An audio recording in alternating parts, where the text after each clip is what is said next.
আবু জাহেল তখন নবীজিকে বলল, ও ভাতিজা, তুমি এই জায়গায় দাঁড়াও, খবরদার কোনো দিকে যাইবা না, আমি আইতেছি। নবীজিকে কাবার চত্বরের পাশে দাঁড় করিয়ে আবু জাহেল হুদ পাহাড়ে উঠে একটা ডাক দিলেন, ও উতবা, ওই সাইবা, ও সুফিয়ান, তোমরা কোথায়?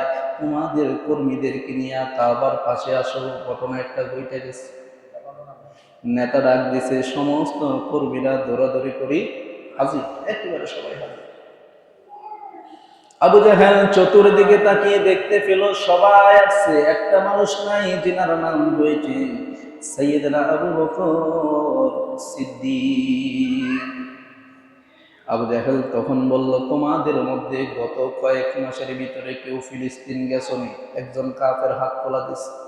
তাকে জিজ্ঞাসা করছে, যাইতে কয়দিন লাগছে? বলে 40 দিন। আসতে কয়দিন? 40 দিন। মোট কয়দিন?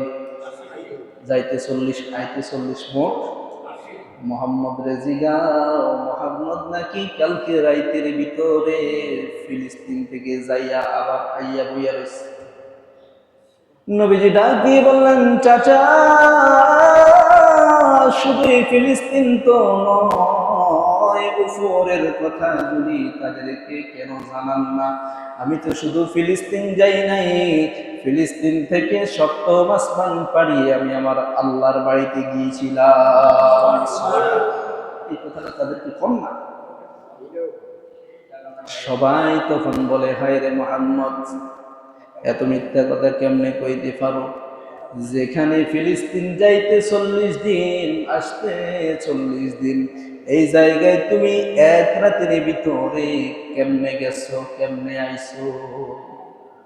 আবার যে তুমি বলেছ তোমার ওপেন হার্ট সার্জারি করাইছে, এত বড় একটি সার্জারি শুকাইতেও তো কমপক্ষে 1 মাস সময় লাগে। এক রাতের ভিতরে তোমার কলিজা খুলছে, তোমার কলব খুলছে, কলবটাকে ধুইয়া মুছা আবার ঢুকাইয়া দিছে, রাতারাতি তোমার এই দেহটা আবার পরিপূর্ণ শুকাইয়া গেছে। আহ মুহাম্মদ, এগুলি কথা বল তুমি? এগুলি যুক্তি হইতে পারে? وقال الكافرون هذا شيء عظيم। কাফেররা এগুলি নবীজিকে বলে। সব কাফেররা আবু জাহেলকে বলে, উতবা বলে, সাইবা বলে, সুফিয়ানা বলে, আমরা তো জানি মুহাম্মদ মিথ্যেবাদী। নাউজুবিল্লাহ বলে। মুহাম্মদ সত্য কথা কই না। মুহাম্মদ রে নিয়া বড় পাগল তো হইছে আবু বকরে না। সুবহানাল্লাহ। আবু জাহেল ডাক দিয়ে বললেন, আবু বকরকে হাজির করো। আবু বকরকে ডাক দিলেন। আবু বকর বলল, আমার রাসূলের কোনো ক্ষতি হয়েছে নাকি? বলে, না, তোমার নবীর কোনো ক্ষতি হয় নাই। আবু জাহেল নেতা তোমাকে কাবার চত্বরের পাশে যাওয়ার জন্য বলছে, সেই জায়গায় তোমার রাসূল আছে। আবু বকর একটা মিনিটও ধরে করলেন না, যেহেতু শুনছেন সমস্ত কাফের গুলি কাবার চত্বরের পাশে রাসূলকে আটকাইছে। আবু বকর একটা দৌড় দিয়া সর্বপ্রথম রাসূলের সামনে চলে এসেছে। আবু বকর কে আবু জাহেল ডাক দিয়ে বললেন, ও আবু বকর, বলো তো দেখি ফিলিস্তিন যাইতে কতদিন লাগে? আবু বকর কয় 40 দিন। আসতে কয়দিন? আবু বকর কয় 40 দিন। মোট কয়দিন হলো? 80 দিন। মুহাম্মদ যে বলে গত রাতের ভিতরে ফিলিস্তিন থেকে যাইয়া আবার আইয়া ফজর করছে কাবায়। আবার মুহাম্মদ বলে শুধু ফিলিস্তিন না, সেখান থেকে সে 7 আসমান ভেদ করে লৌহে কলম, লৌহে মাহফুজ, সিদরাতুল মুনতাহা, আল্লাহর আরশ আজিমে গিয়া আল্লাহর সাথে দেখা করিয়া আল্লাহর কাছ থেকে হাদিয়া নিয়া রাতারাতি মুহাম্মদ নাকি আবার ফজর পড়ছে মক্কায়। সুবহানাল্লাহ। আবু বকর নবীজির চোখের দিকে তাকায়া আবু জাহেলকে বলল, আবু জাহেল, এই কথাটা আমার রাসূল তার নিজের জবান দিয়া কইছেনি। আবু জাহেল বলল, আবু বকর, তুমি বিশ্বাস না হইলে মুহাম্মদকে জিজ্ঞাসা করো।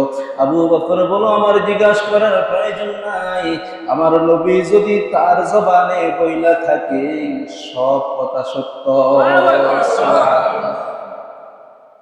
আবু জাহেল তখন কয়, এই তো তুমি আবু বকর লাগাইছো, তোমার আনছি একটু খিচাইতা, তুমি হস করে দিছো, তোমার আনছি হিলাইতা, তুমি তো লুজ করে দিলা। আবু বকর ডাক দিয়ে বললে, আবু জাহেল, আমার নবীর এই ছোট্ট কথাটা আমি কেমনে বিশ্বাস না করি, তার চেয়ে বড় বড় কথা তো রাসূলের জবানে শুনে বিশ্বাস করে আছি।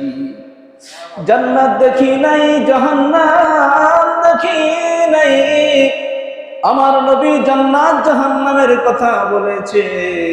নবীর এক বাক্যে জান্নাত জাহান্নামের কথা শুনে আমি আবু বকর কালিমা পড়ে ফেলেছি। সুবহানাল্লাহ। রাসূল বলেছে আল্লাহ আছে, আল্লাহকে কোনোদিন জীবনও দেখি নাই, রাসূলের জবানে শুনে এক বাক্যে বিশ্বাস করে ফেলেছি আল্লাহ আছে।